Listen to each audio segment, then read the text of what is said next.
With anxiety, but more so depression, at any moment you can fall apart, and that can be really scary as you navigate everyday life. Nothing haunts us like things left unsaid. Words hold so much power. Spoken aloud or put to paper, they give voice to what we think and community to how we feel. But left unsaid, they can burden us like little else. Middle school is when I really started to feel these things and really not know what they were. It manifested in rage, or I would get so worked up that I would act out or just not want to be around anybody. It's those moments when you're left alone that can be scary, or things can be misleading, or your mind can play tricks on you. Basketball was my safe place. That physical exertion and taking your mind out of the equation, having your mind occupied. I had my singular focus of making it to the NBA. Timberwolves, Kevin Love! 2012 Olympic gold medal, or 2016 when we won the championship. I thought I could achieve myself out of it. The Cavaliers are NBA champions. 52 years of torment and anguish has been washed away. It's exhausting. Like, you have this idea in your brain to just endure, but I continued to hide. I continued to, shut myself off. Kevin buried his pain, his anxiety, his feelings. But neglected, they only festered. And in November 2017, they invaded his one safe space.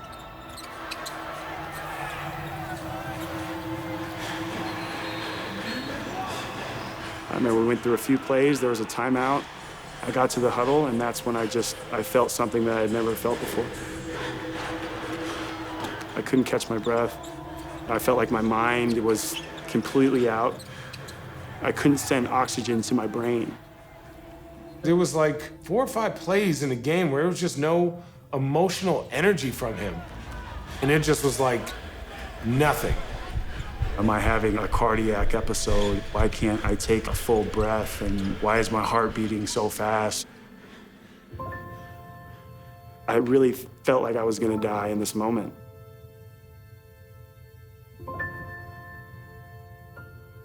I was in a really rough period of my life, and basketball being, kind of the last pillar had fallen.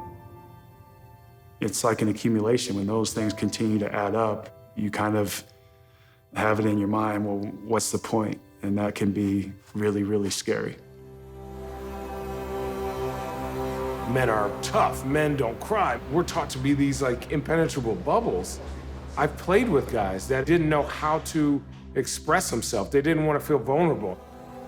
There's a stigma around this type of struggle that you don't get with, say, like a sprained ankle. We only pay attention to the things that are tangible. You're healthy, we got a game, you need to play. In every person's life, there is a moment where you have everyone's attention. Kevin took that opportunity in that moment to make waves. On March 6th, 2018, Kevin released a deeply personal essay. Everyone is going through something. For the first time, he opened up in honest, vulnerable terms about being diagnosed with anxiety and depression. It was not easy going through all that and reliving a lot of moments from my childhood to write this piece, but I knew if you help one kid, it could be absolutely life-changing and groundbreaking for that kid. I remember the first time I read it, the feeling of being trapped. I can't really think. He completely understood it. It was like kind of just odd. Like I never would have thought in the world like anybody could have gone through that, besides me. As a child, they don't know how to express it. They don't have the vocabulary for it. When I'm having these panic attacks, I focus on the bad instead of the good, which I'm trying to think about the good. It's just harder. We'd have these times when I just, it's like, how am I gonna get my son back? Kevin had seen the massive response to his essay, but he didn't fully appreciate the impact until he met Mason. There he was in the stands one night, proudly raising his homemade sign, "Everyone is going through something." Having a young kid feel some sense of normalcy and move forward is what makes it all worth it. It made me feel like I'm not alone. Like there's more people out there that can share their experiences with me and, I don't know, maybe share their emotions too. I don't know.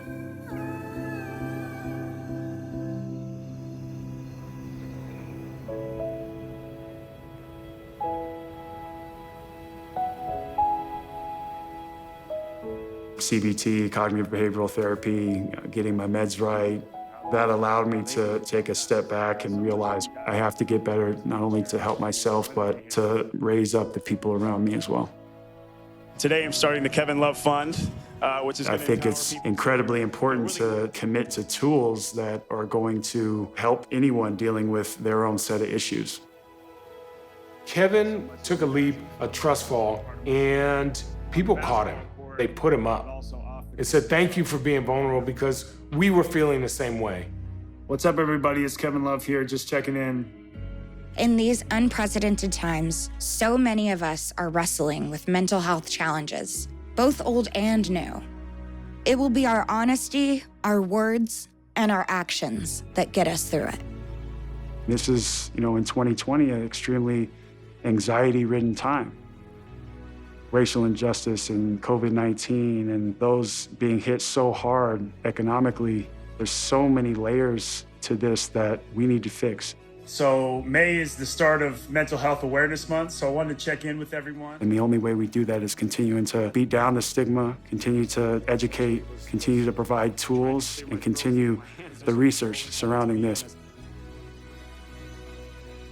He is giving people a lighthouse. It can be tough to practice mindfulness, but start small. He's impacted the lives of so many people. Like he's impacted me. This, to me, is what he's going to be remembered by for the rest of his life. Kevin Love's my hero. Easy.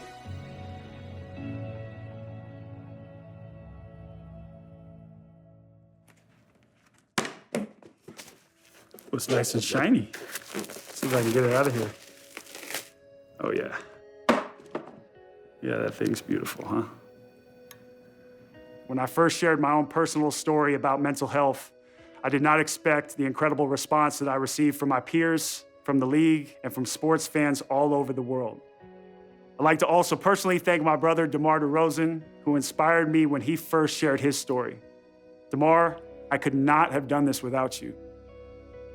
When I think about those I am joining as an Ashe Award recipient, humbled does not even begin to describe the feeling. Billie Jean King, Muhammad Ali, Bill Russell. I'm not going to try and do justice to all that these trailblazing icons have achieved, but I want to recognize and remind you that when they spoke up, they were not greeted with the warm reception that I was. They knew that change isn't always pretty, but that history would be on their side. And in light of all that's going on in our country today, I accept this award as both an honor and a challenge. A challenge to not only continue on my path, but to push beyond it and stay vocal, even when silence feels safer. I thank you again.